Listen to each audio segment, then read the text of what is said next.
everyone, it's Cary Valentine again, working on BBL473, Project Leadership at the Baker University School of Professional and Graduate Studies. We are at the end of the second week of our 4-week online class on project leadership. And it's so nice. The discussion forums have been going very well. If you recall, this last week we tackled this notion of doing both, are trying to pursue both quantitative ways of inquiry as well as qualitative ways of inquiry.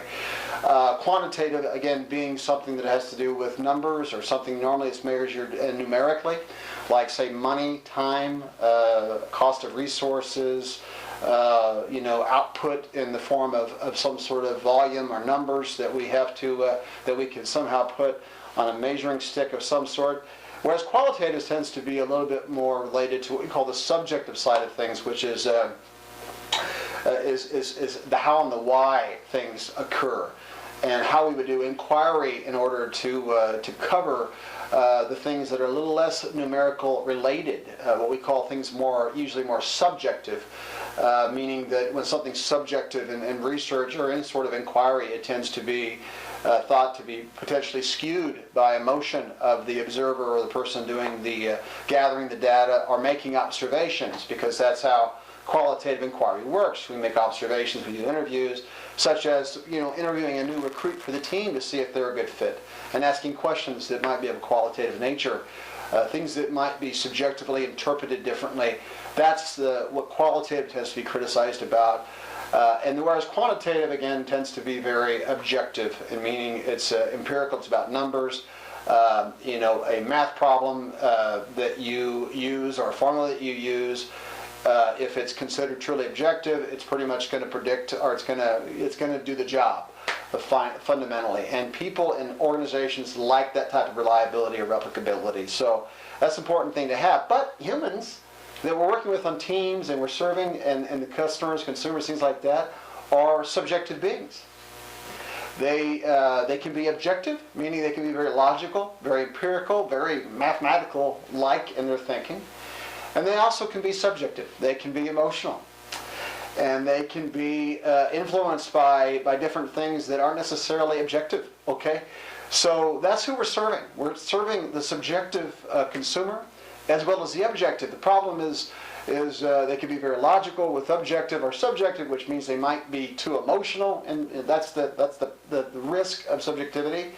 But we can't determine when that's going to be a lot of times. So we're dealing with human beings, so that's why we have to look at both things. Another reason for this is one of your classmates actually said something very profound that I want to bring out here. I don't even know if this particular student knows this, but I think I made the comment in the forum. So take another look before you leave the forums for the next weeks and bound off for the next weeks, and look at what I said in each of your forums, because I think just about everybody there had comments that got their post put in on time. And well, anyway, take a look at that. And what this particular person said was, people who prefer to work best in silos won't necessarily make good project team members. That was pretty profound, really. It seems pretty simple, but believe it or not, it's not something a lot of people really understand or get, because they don't tend to look at both sides of inquiry or both sides of the human experience. And a silo, to be clear on that too, is well, actually, what I think she's referring to is probably comes from what most people in organizational development in my field know, which is they're talking about what's called the fundamental silo problem, which was described actually by an organizational development specialist at Goodyear in the 1980s. And what he was suggesting is that the organization had gotten to the point at that time, and this is all public, by the way, that it got to the point where it couldn't learn, collectively. It couldn't actually learn or improve its knowledge in some way, and that's now being studied in a lot of fields, as you might know it, as emotional intelligence. It's kind of a derivative of what that led into. But nevertheless, if people are kind of silo dwellers, they tend to be kind of tunneled in by the typical hierarchy, and that's what we're hiring project teams or setting them up to do, and recruiting people to do, is to set them up so that they can function dealing with both variables. They can analyze things and take things apart and solve problems fast. fast, and do it structured, and they can just keep things moving that way. So and the problem is if we don't have this full kind of handle on different ways of inquiry, different ways of learning or developing our knowledge base, well, then we're going to have a problem. We're going to get into a rut, which organizations, bureaucracies always get into ruts. That's at least what people are always complaining about, and that's usually the core of why project teams come up there.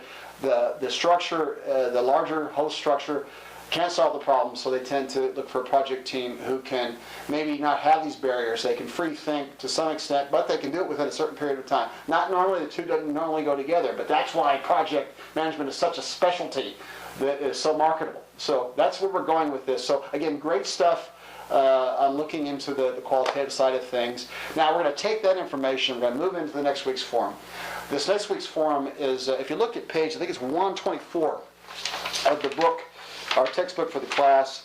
Look at 124. You're going to see a thing that's touched on there, formerly called the Tuckman hypothesis. The Tuckman hypothesis came from a guy named Bruce Tuckman in 1965. He's an educational psychologist. And what he was trying to do is look through research from the past and see what the typical developmental stages were for small groups, like teams or whatever. And he isolated these these 4 different stages. Then later he added a 5th, but we won't get into that just yet. We'll just talk about the core 4 that he started with. The first one, you see it in the book there, 124, was forming. A group comes together, people meet each other, they kind of go through the niceties of things. When you first meet people, you don't, how in-depth of a conversation you get into with them.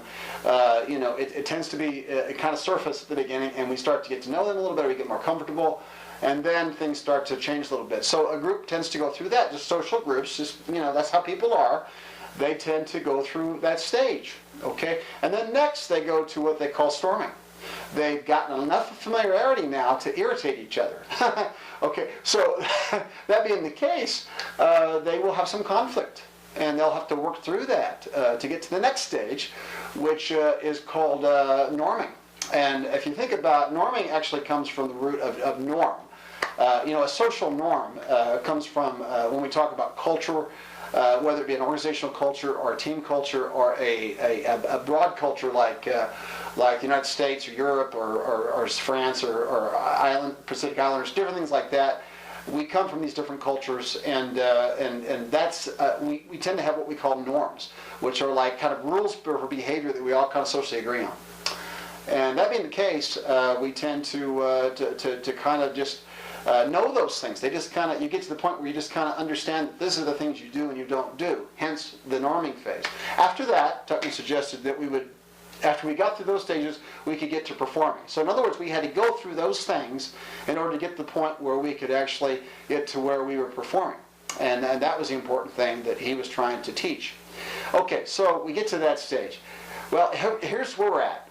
And again, the last stage was number 5, adjourning as the other one, but we're not going to touch on that just yet. Let's just start with those 4 core ones that Tuckman introduced initially when he brought the article forth in 1965, the year I was born, by the way. Gosh, that's scary.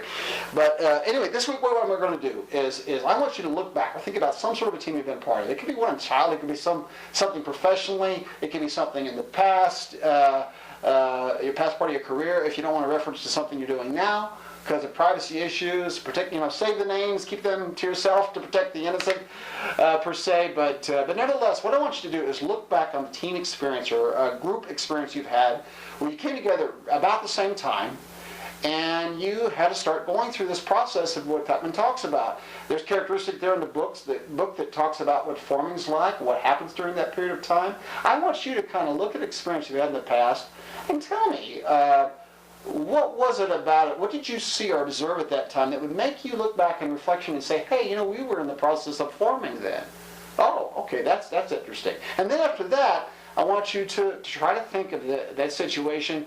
What things happened that were indicative of going through the storming phase? What was the difference there? What was that like? What was that experience like? After that, you're going to move on to Forming, storming, and go to this norming stage, which again is when we kind of develop social rules for how to act. We already learned how to irritate each other, so we got that figured out. It shouldn't be important, but it is to a lot of people, right? Anyway, so we get past that. And then we get to this point of performing. I want you to look back on your experience and tell me, how did this look like in the teams you've been part of in the past? The reason we're trying to do this is because in project teams, again, you have to hit the ground running. You have to have the whole ball of wax going. And if from what theoretical stuff has said over the years, what you have to do is you have to mentor your teams through these stages. You can mentor them more effectively than not. That's what the real issue is here, is can we do that? In Chapter 6, you'll see that there on those pages, starting at 124, those Tuckman hypothesis stages, and I'll put more instructions inside the form like I usually do, so it'll be there so you have more specific instructions, just in case you need to reference that. And in the meantime, I can't wait to hear what you have to say. Keep it up. Everything's doing good. We're halfway done. And moving into the last 2 weeks, and look forward to see what you have to say. Have a great week. Let me know if you need me. Bye.